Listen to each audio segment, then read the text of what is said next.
Assalamualaikum warahmatullahi wabarakatuh. Alhamdulillahi rabbil alamin. Wassalatu wassalamu ala ashrafil anbiya'i wal mursalin. Nabiyyina Muhammadin wa ala alihi wa sahbihi wa man tabi'ahum bi ihsanin ila yaumiddin. يا أيها الذين آمنوا اتقوا الله حق تقاته ولا تموتن إلا وأنتم مسلمون. يا أيها الذين آمنوا اتقوا الله وقولوا قولا سديدا يصلح لكم أعمالكم ويغفر لكم ذنوبكم ومن يطع الله ورسوله فقد فاز فوزا عظيما. Ma'asyiral muslimin, para pendengar Radio An-Nas rahimani wa rahimakumullah. Pada kesempatan malam hari ini kita kembali tak henti-hentinya memanjatkan segala puji dan syukur kehadirat Allah subhanahu wa ta'ala yang dengan karunia-Nya dan anugerahnya kita kembali bisa mempelajari, mentelaah ayat-ayat Al-Quran maupun hadis-hadis Nabi sallallahu alaihi wa ala alihi wasallam serta keterangan-keterangan para ulama yang berbicara tentang Al-Quran maupun sunnah beliau sallallahu alaihi wa ala alihi wasallam. Kemudian daripada itu dan salam juga tercurahkan kepada Nabi besar kita Muhammad sallallahu alaihi wasallam, kepada keluarganya, sahabatnya, dan orang-orang yang mengikuti beliau dengan baik sampai hari kemudian kelak. Ma'asyiral muslimin, para pendengar Radio An-Nas rahimani wa rahimakumullah. Sebagaimana biasanya setiap malam minggu ini kita membahas sebuah risalah yang cukup indah. Risalah Al-Jawabul Kafi liman sa'ala 'anid dawa'i syafi. Jawaban yang memuaskan bagi orang yang bertanya tentang obat yang menyembuhkan. Karya seorang imam besar, yaitu Al-Imam Ibnul Qayyim Al-Jauziyah rahimahullahu ta'ala. Pada kesempatan yang terakhir, yaitu pertemuan kita minggu lalu, kita sudah membaca keterangan Al-Imam Ibnul Qayyim rahimahullah terkait dengan keunggulan atau keistimewaan dari ayat-ayat Al-Quran yang memberikan pengaruh pengobatan, baik pengobatan secara fisik maupun pengobatan secara batin. Demikian pula kita sudah membaca keterangan-keterangan dari beliau rahimahullah tentang ayat-ayat Al-Quran, doa-doa dari Nabi sallallahu alaihi wasallam, zikir-zikir yang diajarkan oleh beliau sallallahu alaihi wasallam yang tentunya bisa menyembuhkan dengan seizin Allah. Ini tidaklah berdiri dengan sendirinya. Karena obat itu walaupun mujarab, tetapi kalau tidak tepat mengenai orang yang bisa menerimanya, orang yang mempunyai keyakinan yang mantap kepadanya, ini tidak akan memberikan pengaruh. Sebagaimana apabila obat ini kemudian mendapatkan penghalangnya, penghalang yang bisa mendatangkan pengaruh kesembuhan, maka demikian pula kesembuhan itu tidak akan datang. Bukan obatnya yang tidak mujarab, tetapi karena ada penghalangnya. Nah, demikianlah setiap orang yang berobat dengan Al-Quran atau berobat dengan sunnah Nabi Sallallahu Alaihi Wasallam melalui doa-doa yang beliau ajarkan ataupun zikir-zikir yang beliau ajarkan, tidak mesti sembuh.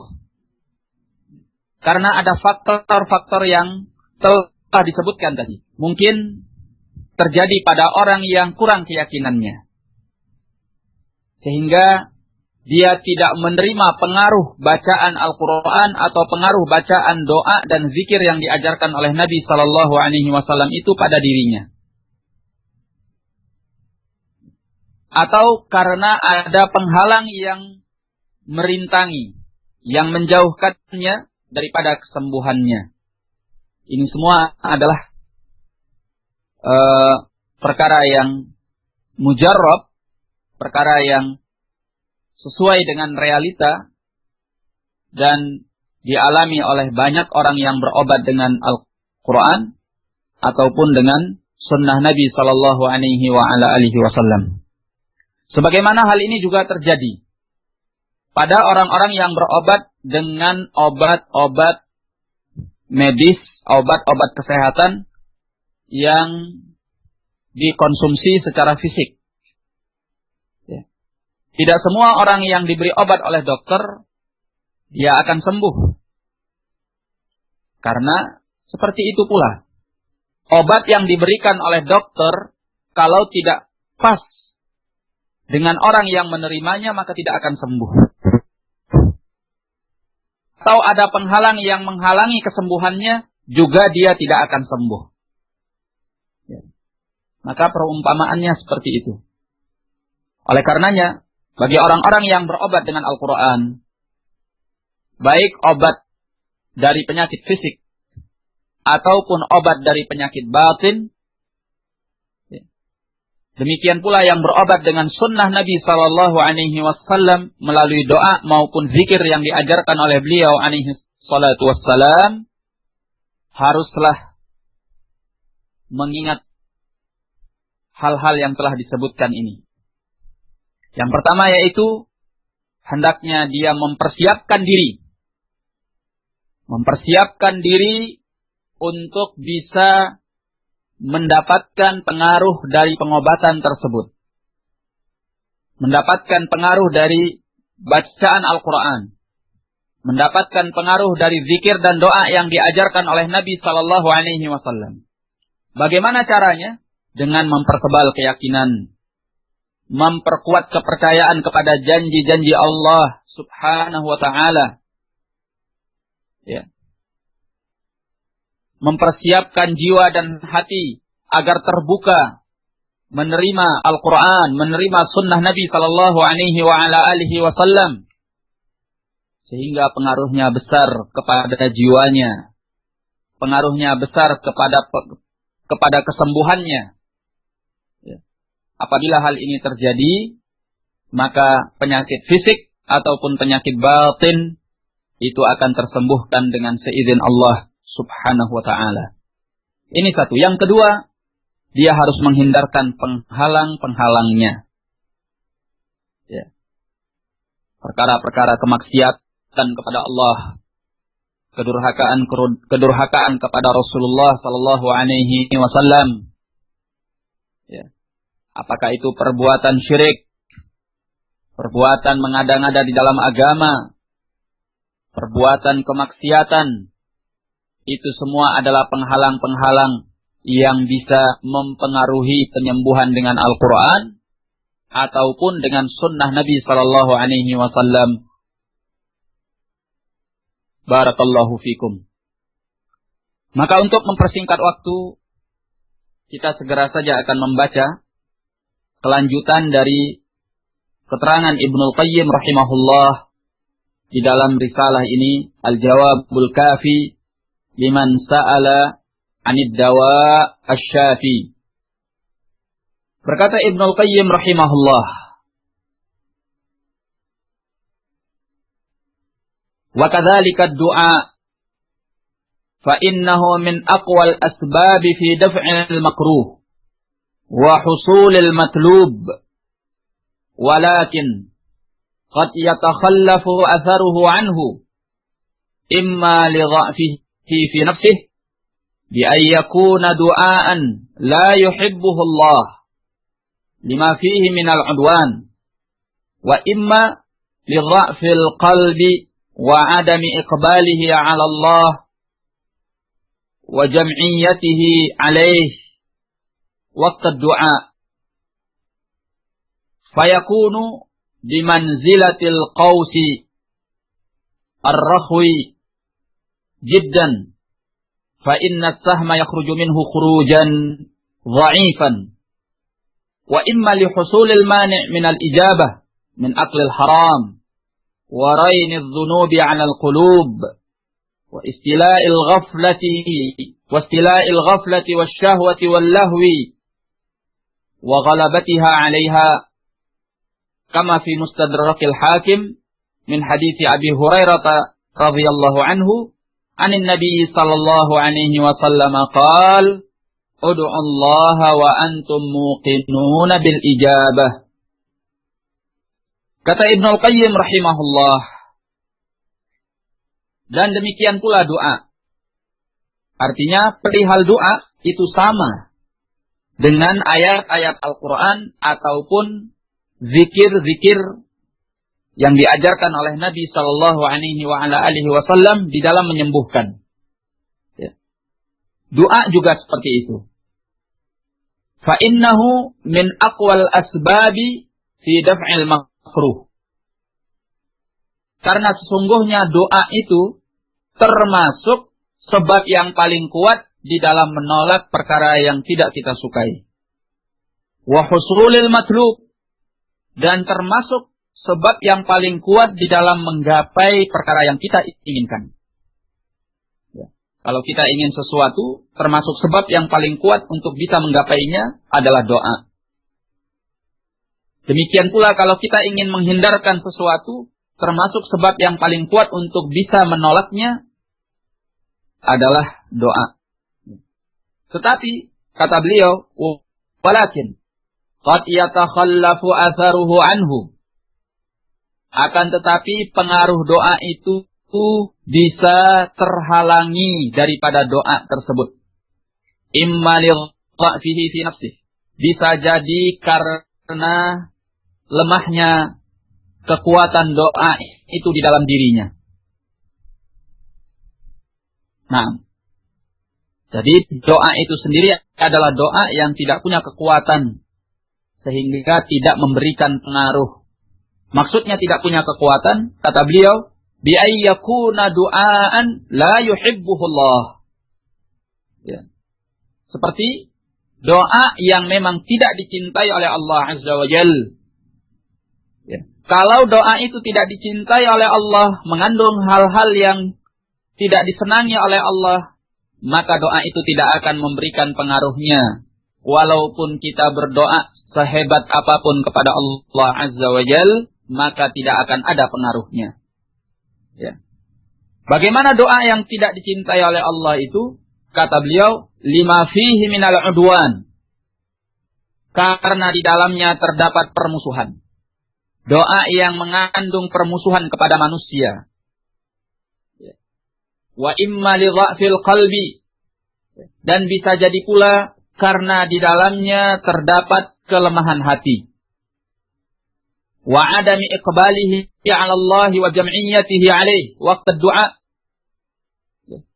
Atau di dalam doa itu ada kelemahan hati dan tidak menghadapnya hati tersebut kepada Allah dan tidak terkumpul untuk menghadapi Allah Azza wa Jalla waktu melaksanakan doa. Jadi termasuk pula kata beliau, doa itu tidak memberikan pengaruhnya, bisa karena doa itu tidak punya kekuatan. Karena doa itu tidak dicintai oleh Allah. Misalnya doa yang mengandung permusuhan kepada manusia. Doa yang di dalamnya terdapat sikap memutuskan hubungan kekeluargaan, kekerabatan, memutuskan silaturahim. Atau doa yang di dalamnya terdapat perkara dosa, kezaliman. Nah, ini tidak akan memberikan pengaruhnya sama sekali. Ya. Walaupun doa itu adalah sebab yang kuat untuk mendatangkan kebaikan ataupun menolak keburukan. Tetapi karena doanya lemah, tidak dicintai oleh Allah, tidak ada pengaruhnya. Atau kata beliau, karena doa itu tidak disertai dengan kekuatan hati. Hati yang menghadap kepada Allah. Hati yang terkumpul dan pasrah kepada Allah Azza wa Jalla menghadap kepadanya di waktu melaksanakan doa. Misalnya orang doa, hatinya tercerai-berai. Ya, memikirkan sesuatu yang lain selain doanya. Harapannya tidak menghadap kepada Allah Azza wa Jalla.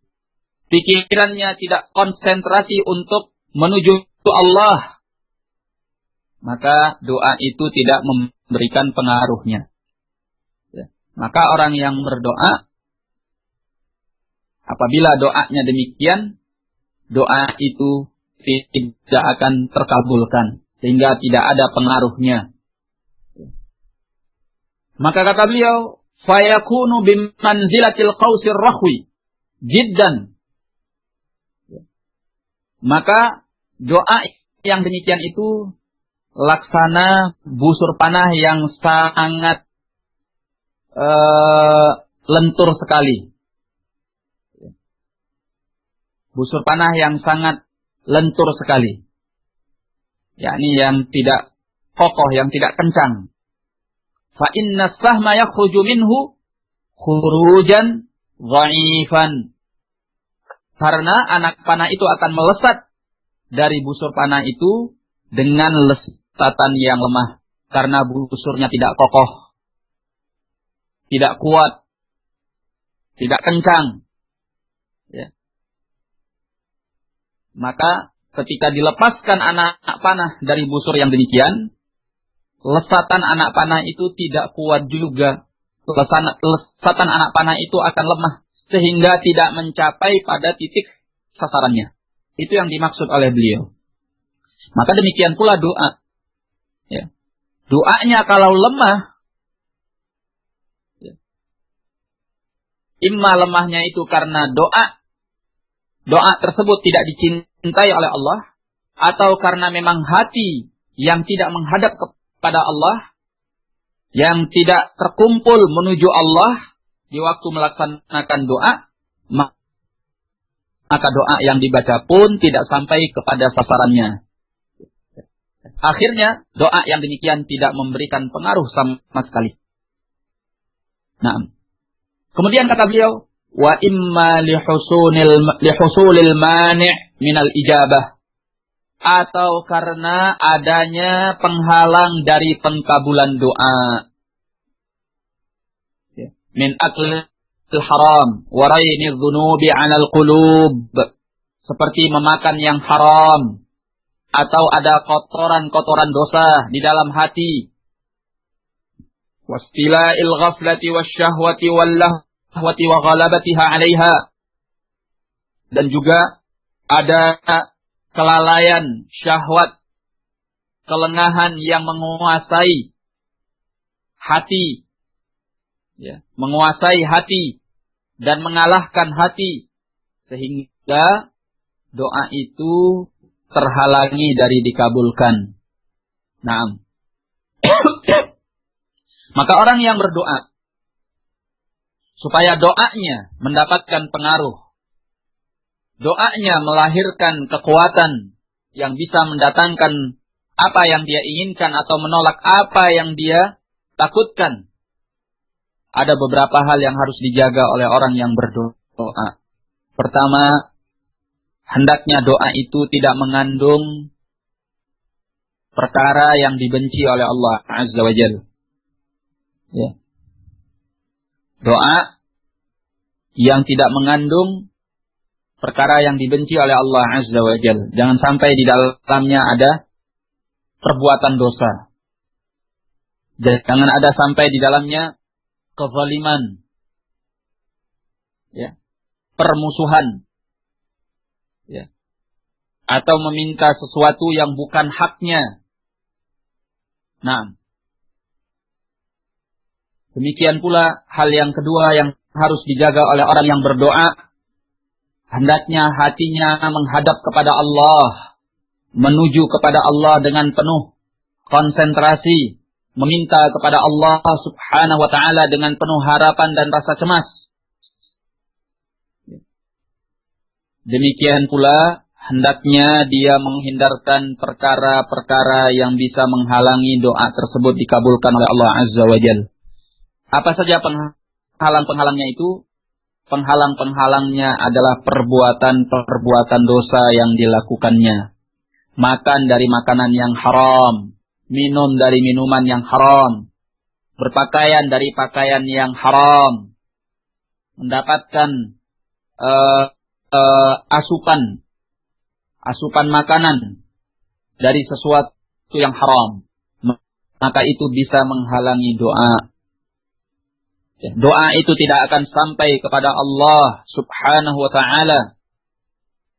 Sebagaimana dalam hadis Abi Hurairah dalam riwayat Muslim, ya, yang nanti akan dibawakan oleh beliau rahimahullah, tentang seseorang yang berdoa kepada Allah tetapi karena makanannya haram, minumannya haram, pakaiannya haram, dan dia diberi asupan dari sesuatu yang haram, maka tidak dikabulkan doanya. Ya. Kemudian kata beliau, sebagaimana dalam Mustadrak Al-Hakim dari hadis Abi Hurairah dari Nabi sallallahu alaihi wa ala alihi wasallam, beliau bersabda, "Ud'ullaha wa antum muqinuna bil ijabah."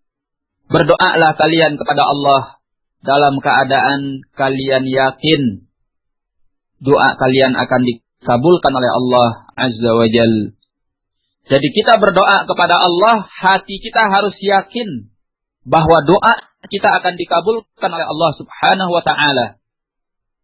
Ya. Baik sangka dan harapan yang tinggi kepada Allah, itu akan membuat doa kita dikabulkan oleh Allah Subhanahu wa ta'ala. Ya. Makanya dalam As-Sahih, Nabi sallallahu alaihi wa ala alihi wasallam menyatakan, "Ana inda husni dhanni 'abdi bi, falyadhunna bi ma syaa." Aku ini sesuai dengan apa yang diduga oleh hambaku, apa yang disangka oleh hambaku, maka hendaklah dia berprasangka. Hendaklah dia berprasangka kepadaku dengan apa yang dia suka. Ya. Kalau kita berprasangka kepada Allah dengan sesuatu yang baik, bahwa Allah pasti akan mengabulkannya, maka akan dikabulkan oleh Allah Azza wa Jalla. Sebaliknya pula, kalau kita berprasangka kepada Allah dengan sesuatu yang jelek, dengan sesuatu yang buruk, dengan sesuatu yang tidak baik, kita nggak yakin kalau doa kita dikabulkan oleh Allah. Bisa jadi itu kejadian karena apa yang kita yakini di dalam hati kita. Barakallahu fikum.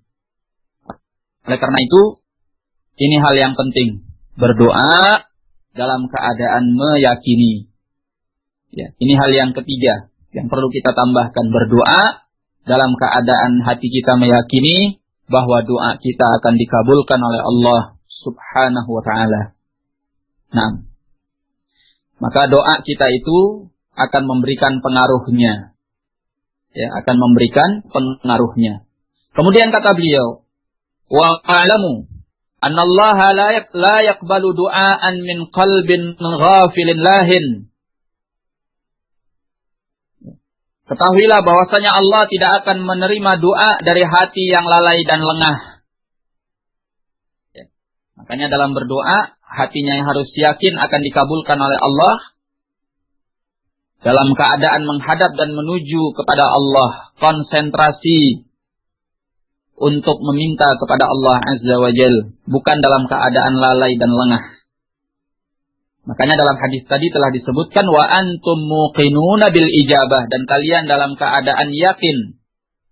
Artinya dia punya konsentrasi hati yang penuh untuk meminta kepada Allah, sehingga dia yakin bahwa doanya akan dikabulkan oleh Allah Azza wa Jal.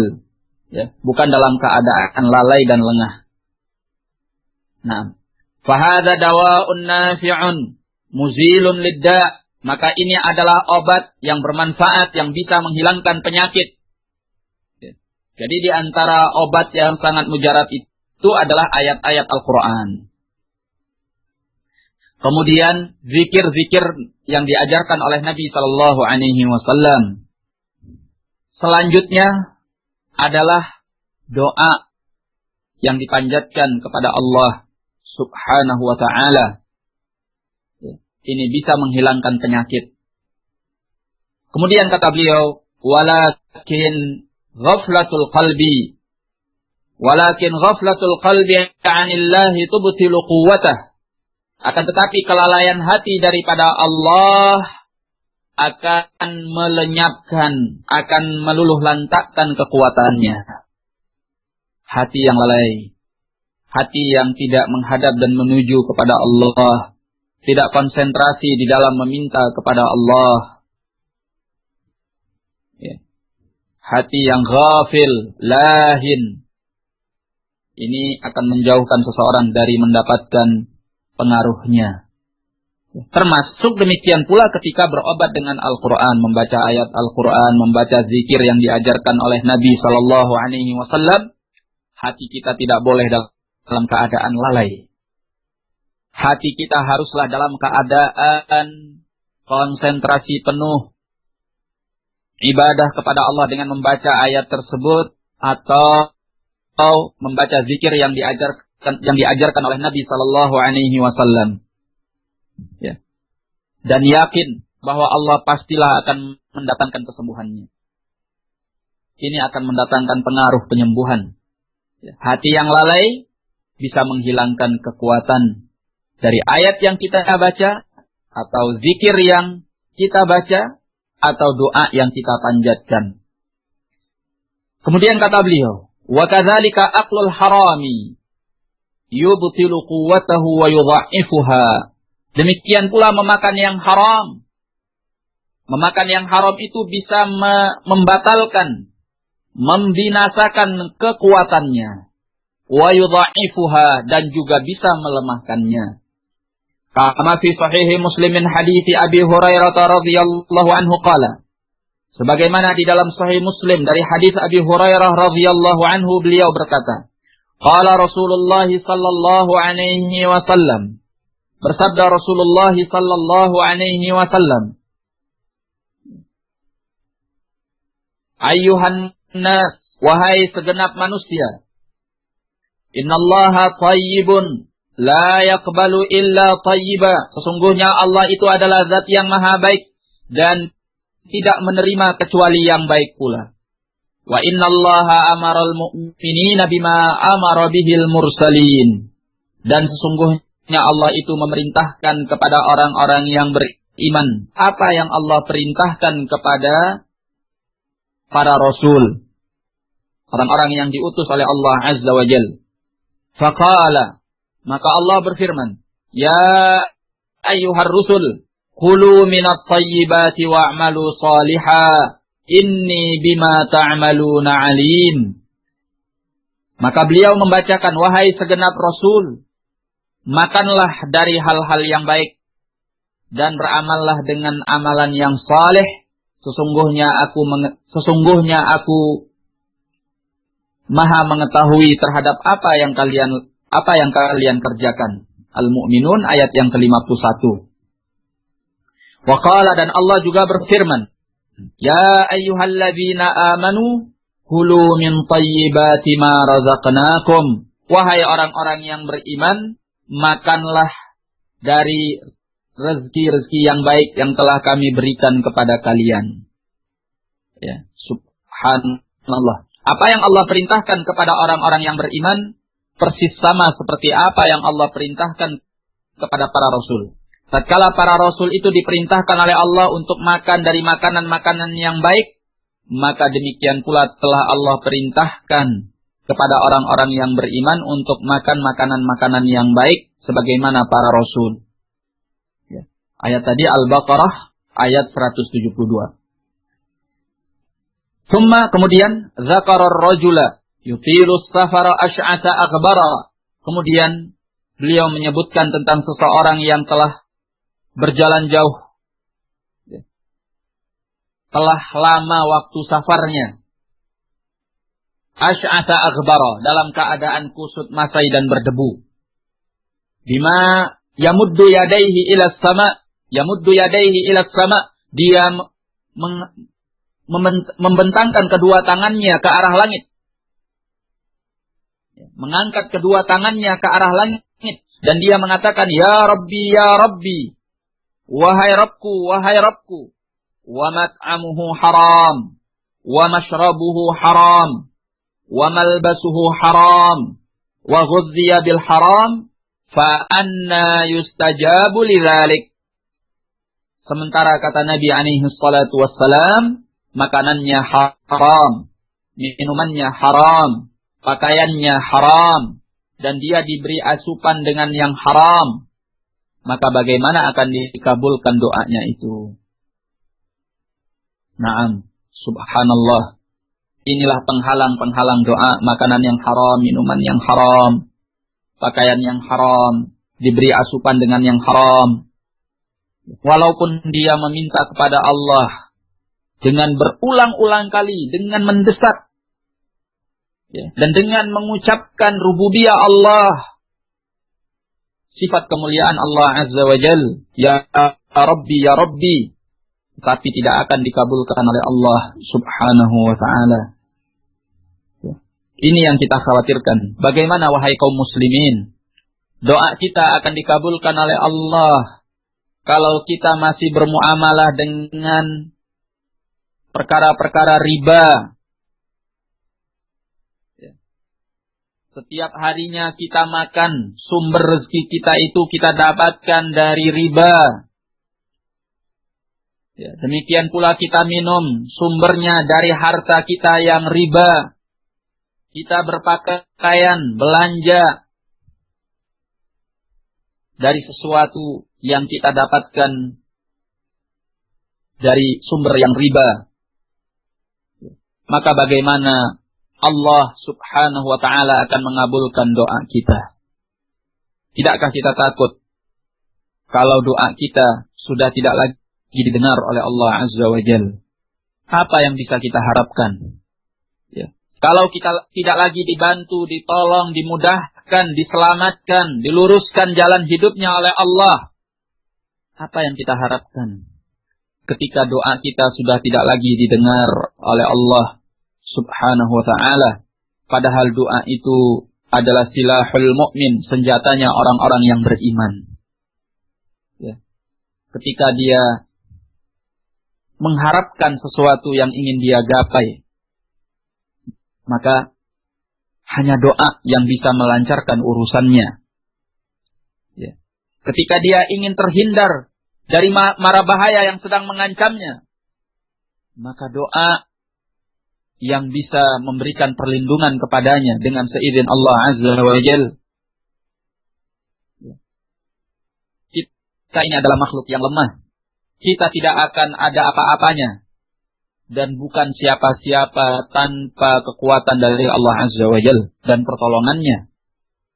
Ya. Setiap saat, setiap waktu kita butuh kepada doa. Ya, meminta kepada Allah yang memiliki alam semesta, yang mengatur jagat raya ini. Hanya Allah Subhanahu wa Ta'ala. Hanya kepadanya kita bisa mengadu. Hanya kepadanya kita bisa minta tolong. Hanya kepadanya kita bisa minta perlindungan.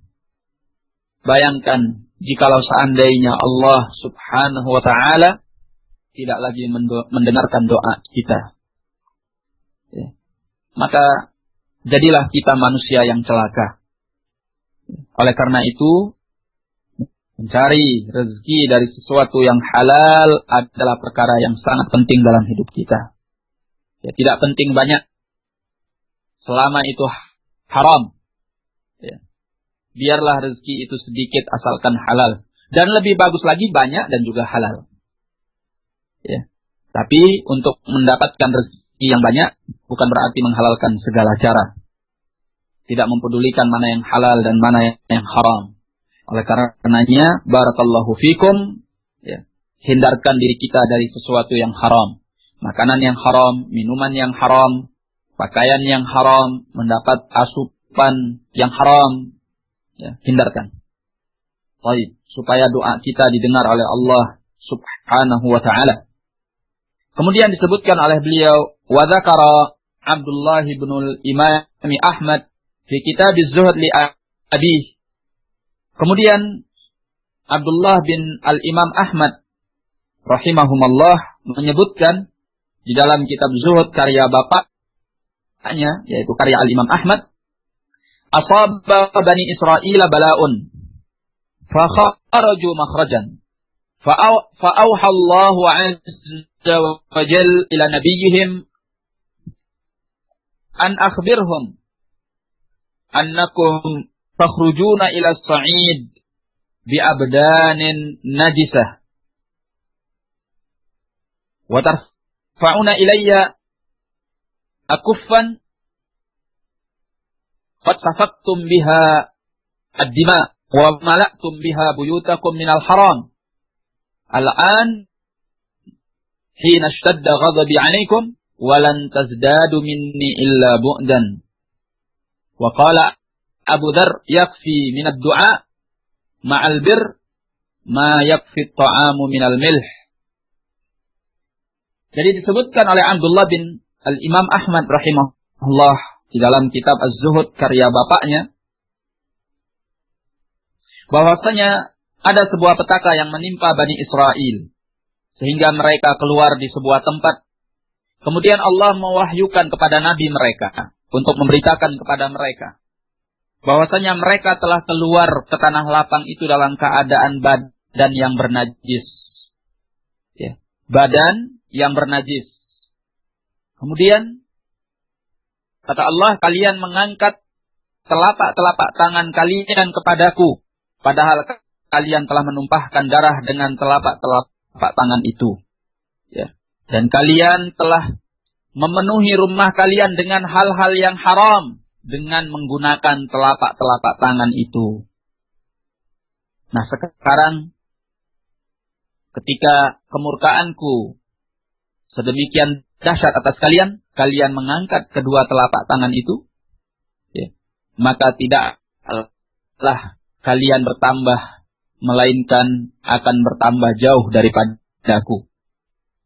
Ya, ini yang disebutkan di dalam asar tersebut. Artinya, asar ini mengingatkan ya, apa yang terjadi pada Bani Israel. Mereka meminta kepada Allah ketika ada musibah, malapetaka yang menimpa mereka, dalam keadaan tangan yang mereka angkat untuk meminta kepada Allah itu adalah tangan yang telah berbuat sekian dosa, melanggar apa yang telah diharamkan oleh Allah Azza wa Jalla, menumpahkan darah, melakukan hal-hal yang haram. Tangan yang seperti itu yang mereka angkat untuk meminta kepada Allah. Ini yang dicerca oleh Allah Azza wa Jalla kepada Bani Israel melalui nabi mereka tersebut. Ya. Nah, syahid bahwa asar ini menguatkan apa yang disebutkan di dalam hadis, bahwasanya Allah Azza wa Jalla tidaklah menerima doa orang-orang yang melakukan perkara-perkara haram seperti yang telah disebutkan.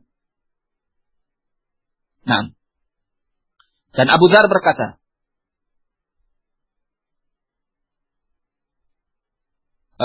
yukfa minad du'a ma'al bir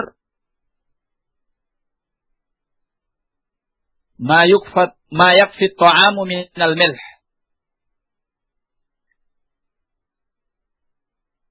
Baik. Doa itu bila disertai dengan perbuatan baik akan memberikan kecukupan. Atau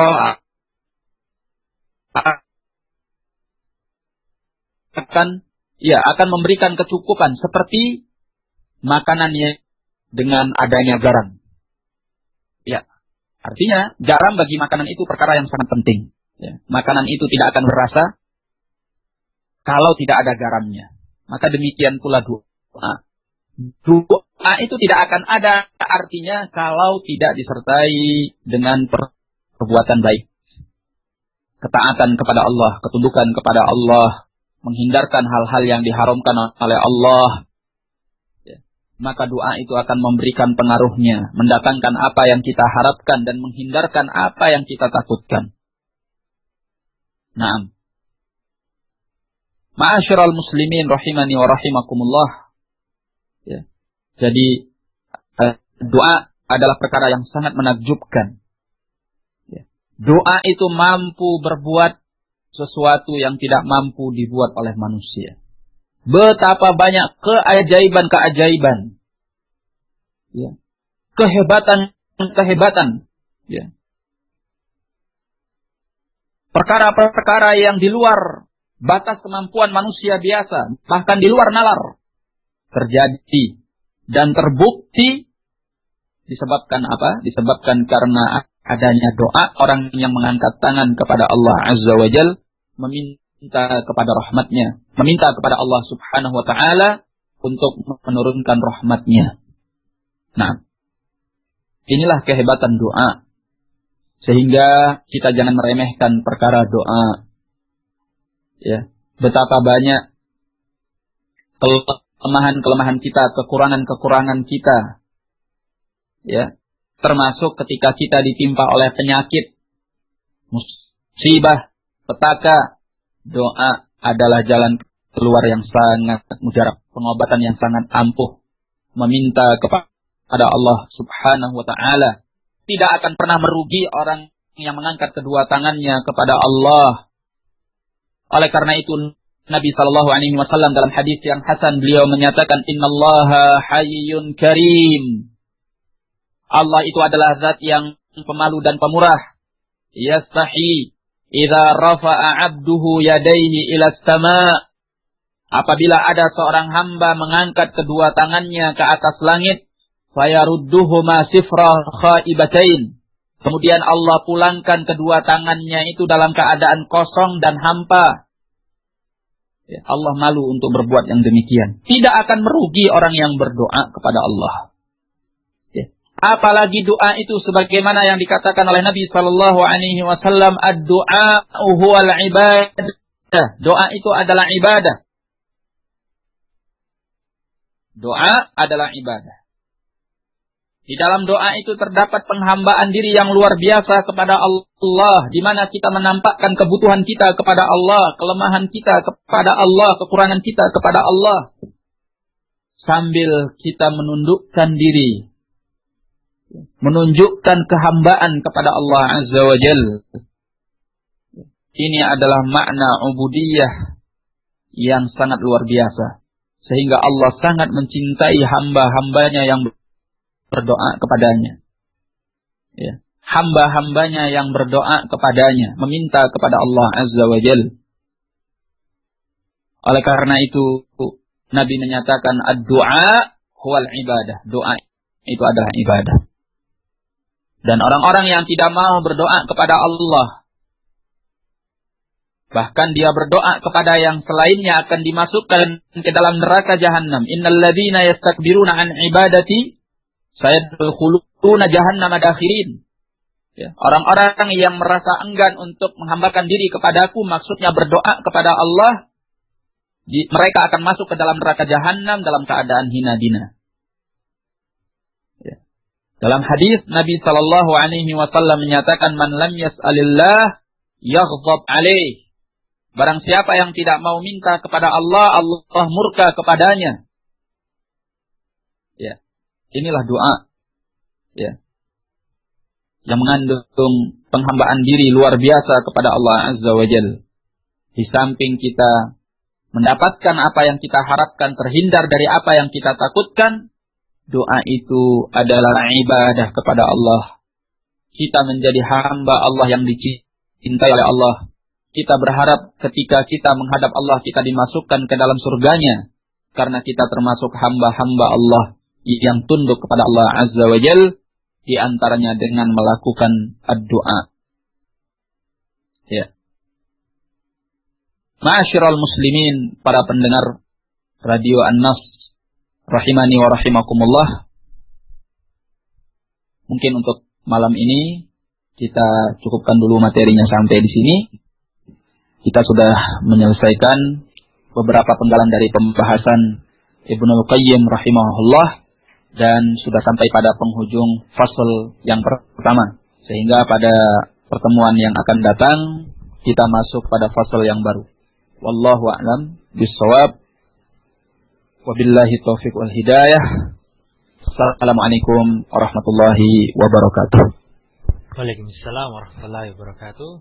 Alhamdulillah, kami mengucapkan jazakallah khairan bagi Al-Ustaz Abdul Mu'ti Al-Maidani hafizahullah ta'ala yang telah tadi memberikan faedah-faedahnya dari pembahasan obat hati karangan Ibnul Qayyim Al-Jauziyah rahimahullah ta'ala dari kitab Al-Jawabul Kafi.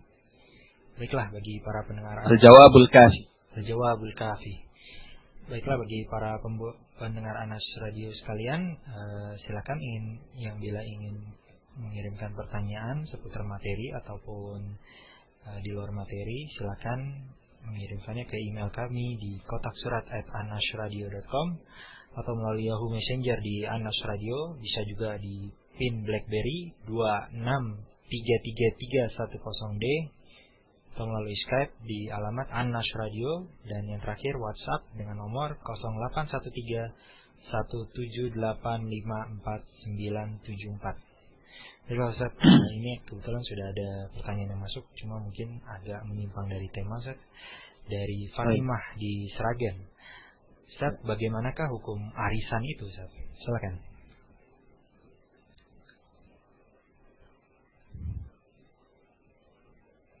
Dalam hal ini, kalau yang dimaksud dengan arisan itu adalah sekedar mereka mengumpulkan dana secara bersama-sama dan kemudian mereka membagikannya sesuai dengan gilirannya, yang pada akhirnya nanti masing-masingnya mendapatkan dana pada gilirannya sesuai dengan dana yang telah dia keluarkan pada setiap waktu untuk giliran yang lain, ya, tanpa berlebih, tanpa berkurang, maka insya Allah yang demikian tidak mengapa. Tapi kalau ada sesuatu yang mengandung untung rugi, bainal ghunmi wal ghurm, ya, antara untung atau rugi, maka yang demikian tidak diperbolehkan, dan itu termasuk daripada makna al-qimar. Wallahu a'lam bishawab. Baik, untuk pertanyaan kedua dari Fulanah di Kalimantan Timur. Ustaz mau tanya, puasa di bulan Zulhijjah itu 9 hari di awal bulan atau puasa Arafah yang 9 Zulhijjah saja? Lalu apa saja Ustaz adab-adab bagi yang ingin melaksanakan kurban? Jazakallah khairan. Ya, silakan Ustaz. Dimulai dari awal Zulhijjah. Nah, kemudian termasuk di dalamnya ya puasa Arafah tanggal 9 dari Zulhijjah. Adapun adab-adab bagi orang yang berkurban, dilarang untuk memotong kukunya, yakni kuku tangannya, kuku kakinya. Kemudian memotong sesuatu dari rambut badannya atau rambut kepalanya sampai dia berkurban. Nah, mulai dari awal Zulhijjah sampai dia berkurban. Wallahu a'lam bishawab. Baik Ustaz, pertanyaan selanjutnya dari Heru Susanto di Riau, Pekanbaru.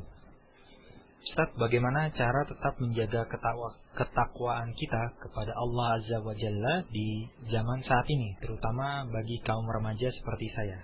Jazakallah khairan. Silakan Ustaz. Menjaga ketakwaan kepada Allah Azza wa Jalla memang bukan hal yang gampang, khususnya di masa-masa yang penuh dengan berbagai fitnah syahwat, berbagai fitnah syubhat, ya, kuatnya godaan-godaan dunia, ya, tersebarnya berbagai fasilitas-fasilitas, sarana-sarana, sebab-sebab yang mengajak kita kepada kemaksiatan, lingkungan yang kurang baik. Ya. Ini semua menjadi faktor yang membuat takwa kepada Allah itu tidak mudah. Ya. Oleh karena itu, di antara sebab yang membuat kita mampu untuk menjaga ketakwaan kepada Allah Azza wa Jalla adalah menjaga pergaulan. Menjaga pergaulan. Ya. Seperti yang disebutkan tadi, ya, seorang remaja hendaknya tidak bergaul dengan remaja-remaja yang brengsek. Saya katakan brengsek, maksudnya dia kurang perhatian kepada agamanya. Ya, pergaulan bebas, melakukan kejahatan-kejahatan kriminalitas, ya, ataupun suka meminum minuman keras, ya. Demikian pula hal-hal yang lain, ya. Maka seorang remaja hendaknya dia mencari teman bergaul yang baik, yang memilih pergaulan yang baik, ya. Orang-orang yang memang menunjukkan kualitas agama yang baik. Nah, yang rajin sholat, yang rajin ke masjid, yang rajin mempelajari agama, ya. Ini sangat berpengaruh. Karena kata Nabi SAW, "Al-mar'u ala dini khalili." Seseorang itu sesuai dengan agama teman dekatnya. "Falyanzur ahadukum man yukhalil." Hendaklah salah seorang di antara kalian dia melihat siapa yang dia jadikan sebagai teman dekatnya. Nah, pergaulan itu sangat penting. Ya, al-mar'u ma'a man ahab. Ya, seseorang itu sesuai dengan siapa yang dia cintai. Jadi jagalah pergaulan. Ini sebab yang sangat mendukung seseorang untuk baik, untuk bisa menjaga ketakwaan kepada Allah Azza wa Jalla. Sebab manusia itu dikatakan oleh Syekhul Islam Ibnu Taimiyah rahimahullah, "An-nas kasirbil qata." Ya. Yushbihu ba'dhum ba'dhan. Bahwa manusia itu laksana gerombolan burung, sebagiannya menyerupai sebagian yang lain. Kalau kita bergaul dengan orang-orang yang baik, maka kita akan terdorong untuk berbuat perkara-perkara yang baik. Sebagaimana kalau kita bergaul dengan orang-orang yang jahat, orang-orang yang buruk, maka kita pun akan terdorong untuk hal-hal yang buruk. Nah, di antara sebab yang bisa menjaga ketakwaan kepada Allah Azza wa Jalla, ya, di samping menjaga pergaulan yang baik, adalah dengan memperbanyak untuk berzikir kepada Allah Azza wa Jalla. Ya, berzikir kepada Allah, membasahi lisan kita selalu mengingat Allah. Kalau kita ingat sama Allah, itu akan lebih memudahkan kita untuk waspada terhadap godaan-godaan syaitan. Nah, dengan zikrullah. Ya, di antara zikrullah yang sangat hebat pengaruhnya adalah membaca Al-Quran. Sering-sering membaca Al-Quran. Ya, kalaupun tidak membaca Al-Quran itu dengan mengerti akan maksudnya. Ya, bagi orang-orang yang tidak paham bahasa Arab, dia bisa membaca Al-Quran dan kemudian melihat terjemahan apa yang dia baca. Ini juga sangat pengaruh terhadap kualitas keimanannya. Ya. Ini zikir yang bisa melindungi dia dari godaan-godaan syaitan. Nah, kemudian di antara sebab yang bisa menjaga ketakwaan kepada Allah Azza wa Jalla adalah banyak mempelajari agama. Banyak mempelajari agama. Ya. Karena kalau kita mengerti akan agama itu membuat kita lebih waspada dari makar-makar syaitan. Ya. Iya, baik Ustaz. Untuk pertanyaan selanjutnya dari Fikri Zainuddin di Bekasi. Ustaz, bagaimana hukumnya bila orang yang belum diakikah sama orang tuanya? Ya, nampaknya terputus hubungan kita. Baiklah, bagi para pendengar Anas Radio dimanapun Anda berada, mohon maaf sebelumnya karena ada hubungan teknis. Ya, assalamualaikum Ustaz. Ya. Assalamualaikum. Bisa kita lanjutkan? Ya, silakan Ustaz. Waalaikumsalam. Ya. Jadi hal yang ketiga yang menjaga kekuatan atau menjaga ketakwaan kita kepada Allah adalah banyak mempelajari agama. Karena orang yang mempelajari agama Allah Azza wa Jal, dia akan selamat daripada makar-makar syaitan. Syaitan itu lebih suka kepada orang yang bodoh daripada orang yang berilmu.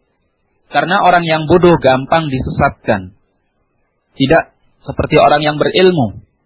Sehingga dikatakan dalam riwayat bahwa syaitan itu lebih suka kepada 1000 orang ahli ibadah daripada 1 orang alim. Nah, karena mudahnya ahli ibadah itu disesatkan dibanding orang yang berilmu.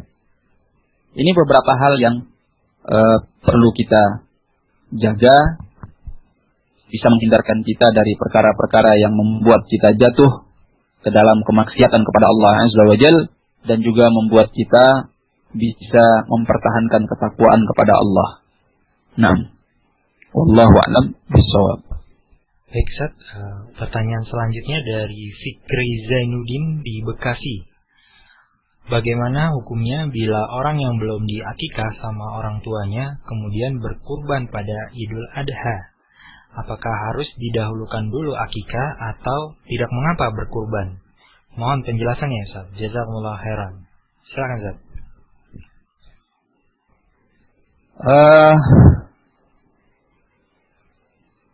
Bagi orang yang ingin melaksanakan apakah dia harus mengedepankan akikah atau dia melaksanakan kurban. Nah, apabila dia memang mendapatkan bahwa harinya lebih dekat kepada al-aqiqah, ya, harinya lebih dekat kepada al-aqiqah, maka dia kedepankan akikahnya dibanding dia melaksanakan kurban. Sebetulnya ini bukan sesuatu yang harus dia pilih salah satunya. Kalau dia bisa melaksanakan kedua-duanya itu lebih baik. Kalau dia bisa melaksanakan kedua-duanya itu lebih baik. Nah, karena yang namanya al-aqiqah itu merupakan penggadaian dari anaknya, pelepasan dari gadai anaknya yang tergantung dengan aqiqahnya, sebagaimana di dalam hadis. Ya. Nabi menyatakan bahwa setiap anak marhunun bi aqiqatih, yakni tergadai dengan aqiqahnya. Maka bisa dia kedepankan aqiqahnya. Barakallahu fiikum. Wallahu a'lam bishawab. Baik Ustaz, mungkin ini pertanyaan terakhir Ustaz dari Agung di Bandung. Ustaz Abdul Mukti yang dirahmati Allah, saya ingin bertanya, apakah mulai malam ini sudah diperbolehkan atau dianjurkan untuk menggemakan takbir, yaitu untuk amalan Zulhijjah? Ya, silakan Ustaz.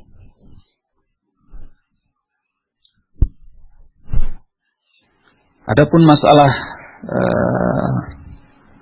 amalan Zulhijjah, ya dimulai dari awal bulan Zulhijjah seseorang bersungguh-sungguh di dalam beribadah kepada Allah, ya, kemudian termasuk dia berpuasa pada bulan Zulhijjah. Nah, tetapi untuk pengumandangan at-takbir saya tidak tahu apa dalilnya ketika harus dimulai di awal Zulhijjah. Wallahu a'lam bishawab. Baik, mungkin Demikian tadi pertanyaan terakhir untuk malam hari ini. Mungkin Ustaz Abdul Muti bisa menyampaikan kesimpulan untuk malam hari ini, Ustaz. Kesimpulan pada malam hari ini, pertama kita menyimpulkan bahwasanya doa adalah termasuk sebab yang sangat kuat di dalam menggapai apa yang kita inginkan ataupun menolak apa yang kita khawatirkan. Ini kesimpulan pertama. Yang kedua, bahwasanya doa itu dikabulkan oleh Allah dengan beberapa hal. Pertama, hendaklah doa tersebut doa yang tidak mengandung perkara yang dibenci oleh Allah atau mengandung perkara yang tidak dicintai oleh Allah.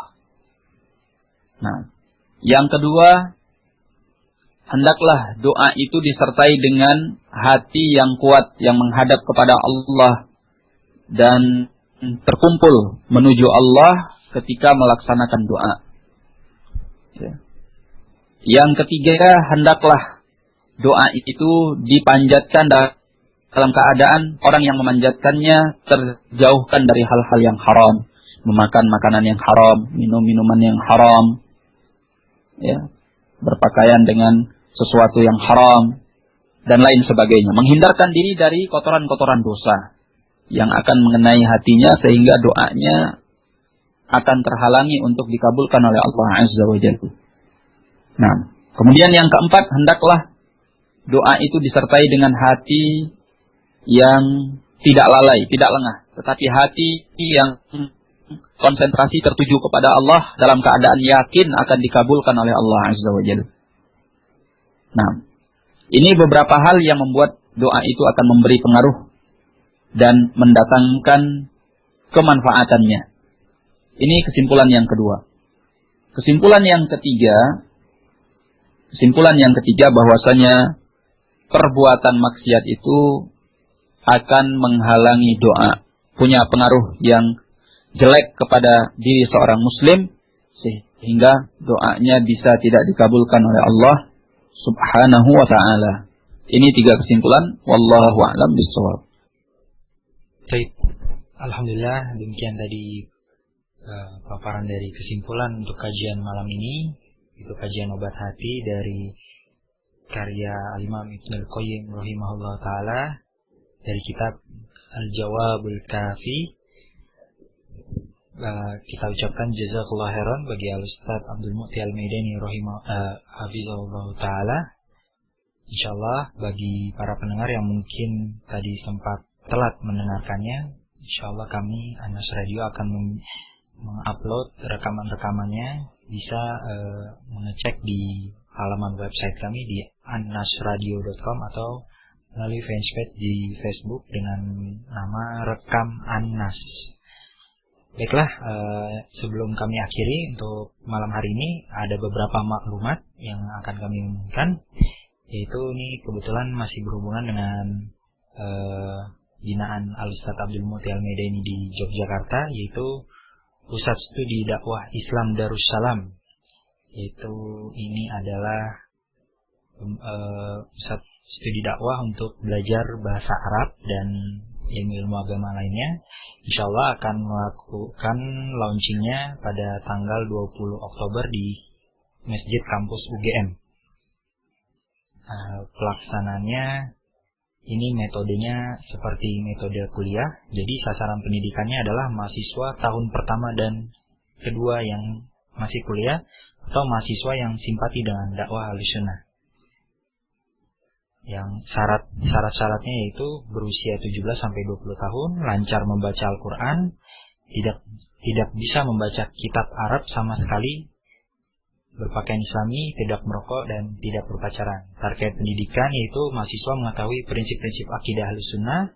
Kedua, mahasiswa mengetahui dan mengamalkan rukun Islam dalam kehidupan secara benar. Yang ketiga, mahasiswa mahir membaca kitab-kitab para ulama dan memahami percakapan dalam bahasa Arab. Yang keempat, mahasiswa semangat mempelajari serta mengamalkan adab-adab ilmu syar'i secara hikmah dalam kehidupan sehari-hari. Dan yang terakhir, targetnya yaitu mahasiswa hafal sebagian isi Al-Quran. Mungkin untuk lebih lanjutnya bisa menghubungi Al-Ah Muhammad Nikmatul Mukminin Fadli dengan nomor 0856 9381 3790. Ulangi lagi, 0856 9381 3790. Dan pengumuman yang kedua yaitu insyaallah kami Anas Radio akan melakukan bedah buku yang kebetulan ditulis oleh Al-Ustaz Abdul Mu'ti Al-Maidani juga.